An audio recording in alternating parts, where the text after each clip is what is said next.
Hello everyone, welcome to another tutorial. Thank you guys for your support and your feedback. It has been very positive. Today we're gonna be creating the heal Pokeball, and this one again had its own challenges because again I had to kind of figure it out from the rotating Pokeball. And yeah, but it should be good. It should be a fun exercise. Okay, let's get started.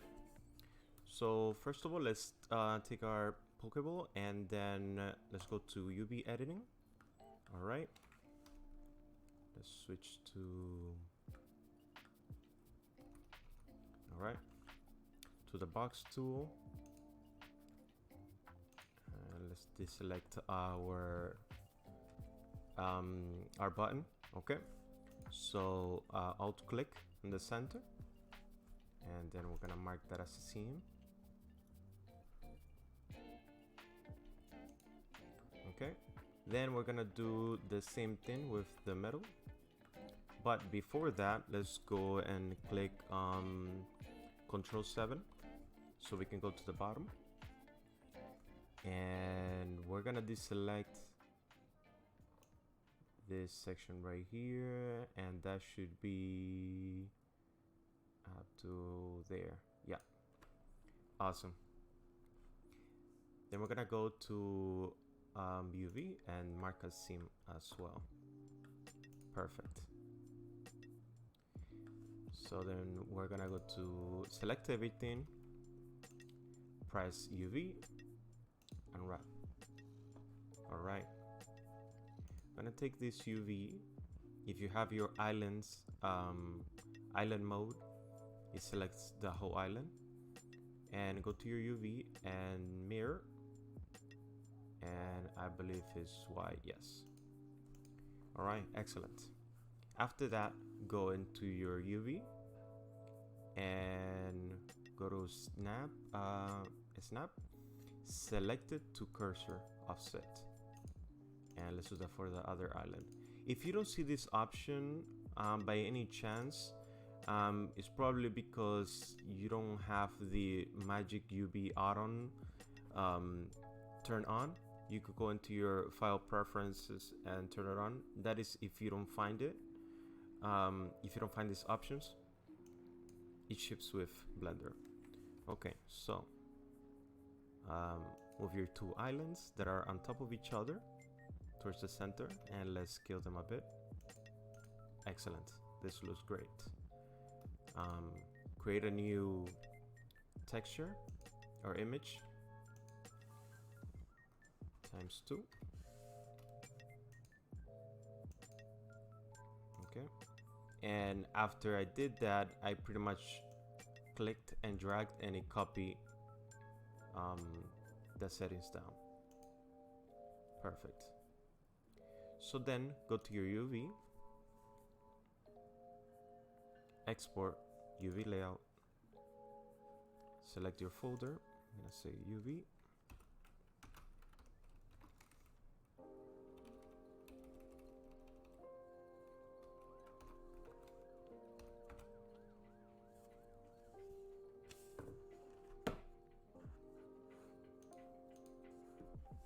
okay. After that, go into the folder where you saved it and open it with your favorite software, preferably either Illustrator or Affinity Designer. I'll be using Affinity Designer.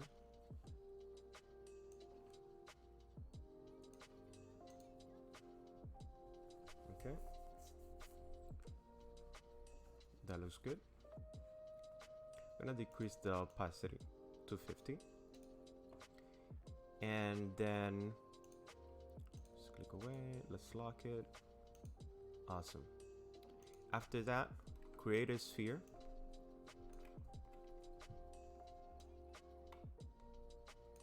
About that size.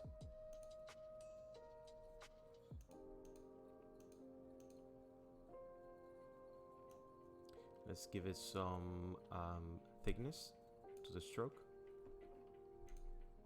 Okay, that looks good. Now let's place it. We have 4 nodes or anchor points on each side, so we're gonna have one kind of being in this line here, and about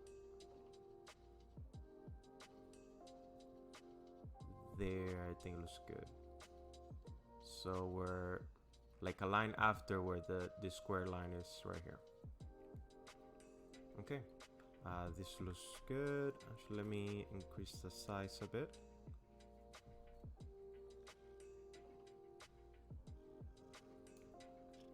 Increase the size here. Yeah, actually about that size, and then make your circle editable. Then go into your nodes, click here, and let's separate it. Pretty much same steps will be in Illustrator once again. Okay, go into this line here, and let's click on this one. Delete it. After that, we're gonna go up to where this corner meets here, and we're gonna click there. Awesome.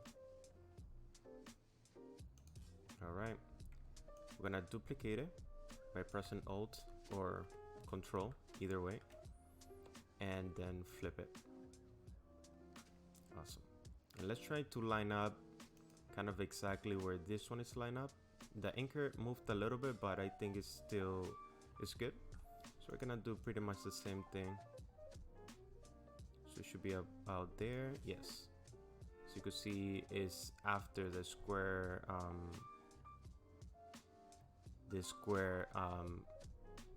segment is. It's a bit hard to see, but just pretty much line it up. They should be lining up anyways. Yeah, awesome. After that, let's select the ends of both nodes and combine them. Excellent. Click here, click in the middle to add another node, and then shift arrow left to move it down about there. And let's increase the size. So pressing shift gonna lock your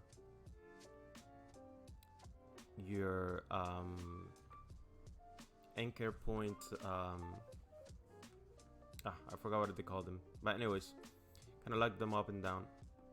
And then same thing with this one. We're gonna pull it out a bit, about there and about there.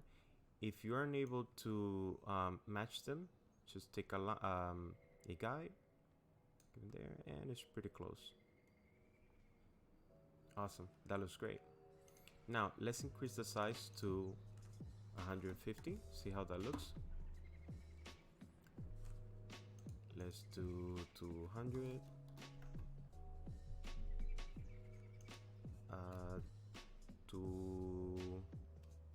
Let's do 300.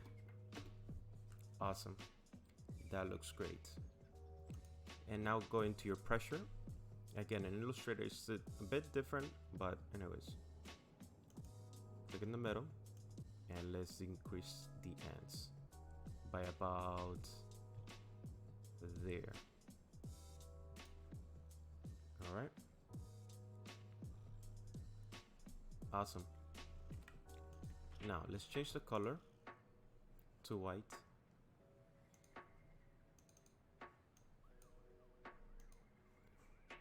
And create a black background.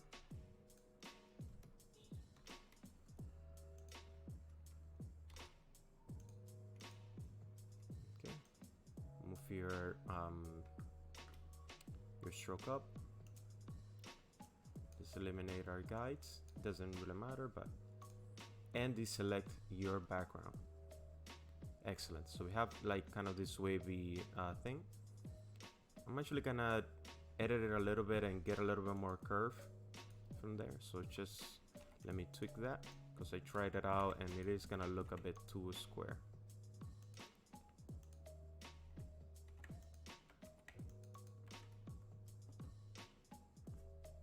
Okay.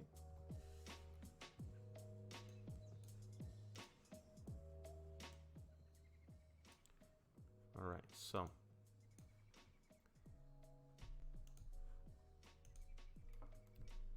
then we can decrease the size of these nodes here just to make it a bit rounder.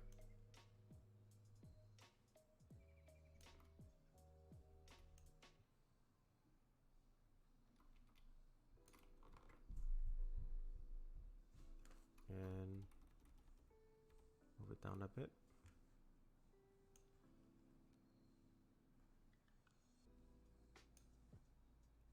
Awesome. That actually looks really, really good. Okay. Hopefully we get it in one immediately. Okay, so save. Yes, I'm saving over the image we exported. And let's go back to Blender. Image, replace. Take the image we created. Excellent. Now go into your shading. Okay. This is the bottom, and we're gonna actually replace it with the top. So we're using the same material for the top and the bottom. Control T if you have the No Wrangler add-on on. If you don't, go into your preferences and turn it on. Select your texture, and excellent. I think that looks pretty good. We do have like a bit of a hard edge that I might tweak, but other than that, it looks really good. Okay, let me just do that.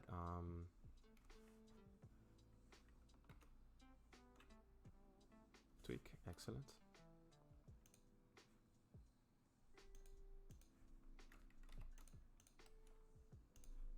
Just because we're getting this hard edge here.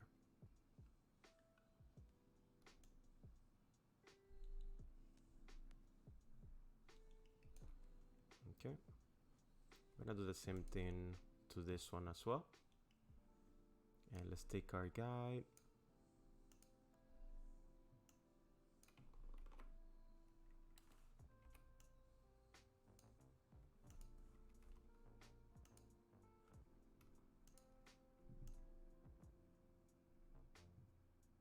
Gonna match it.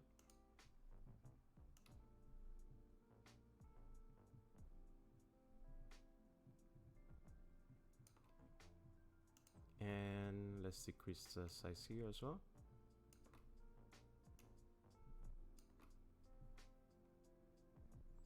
Awesome.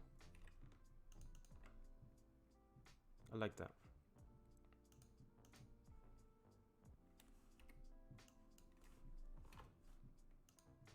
Okay, so whenever you do that, you could go back into your UVs, image, and reload, and that is gonna reload the image you just saved. Okay, so let's see here. Yeah, now it's much rounder. Excellent. Now we need to recolor this. Shift A, convert color ramp, linear to constant. Let's move this to 0.5. Okay, and then the black, we're gonna color it as of FF D C A9. Actually, that was for the other color, so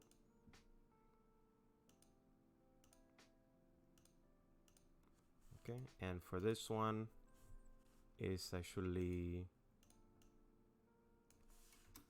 FF85 D7.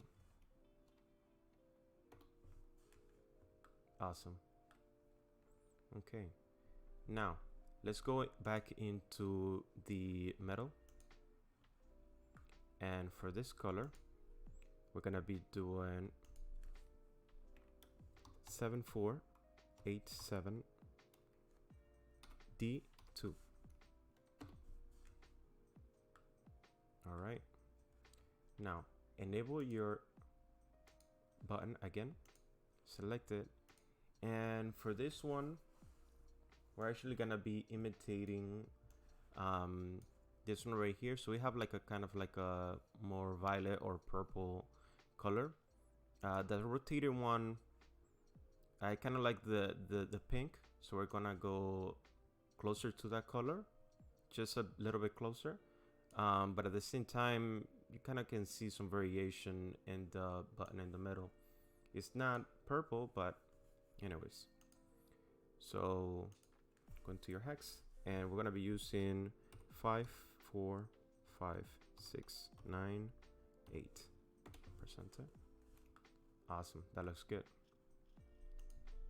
And let's go back into the middle.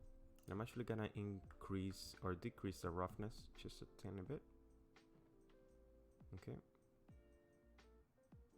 Awesome. Right now we're finished, but I'm just gonna tweak it just a tiny bit.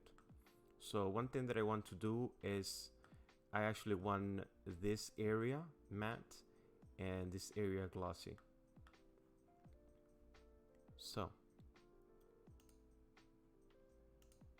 go into your top material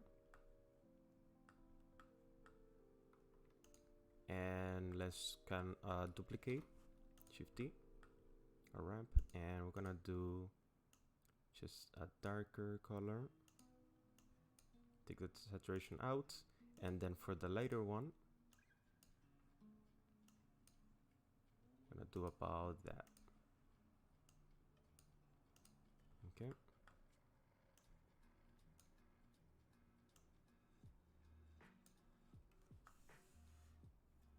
Okay, excellent.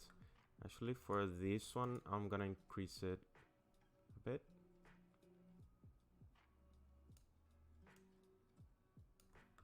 Just a tiny bit. Awesome. Now, another thing that I want to do is kind of create like a crease between the two colors. So Shift D,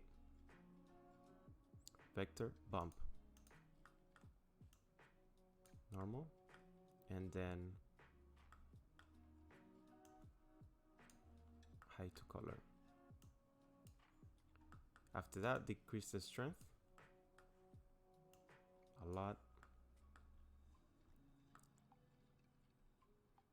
Okay, so if you could see here, we have a bit of you can see here how the light breaks. So if we take that out, kind of like almost blends in, but in this case, so before, after. Okay, and I'm actually going to invert it as well. Okay, so it looks like this area is higher than this area. So pretty much like if the Pokeball was painted this color and then this glaze was painted on top. So as you can see. All right, so there you have it. I hope you guys enjoy it. Please like and subscribe, comment. I definitely appreciate your support, and thank you. I hope you guys have a great weekend. Bye.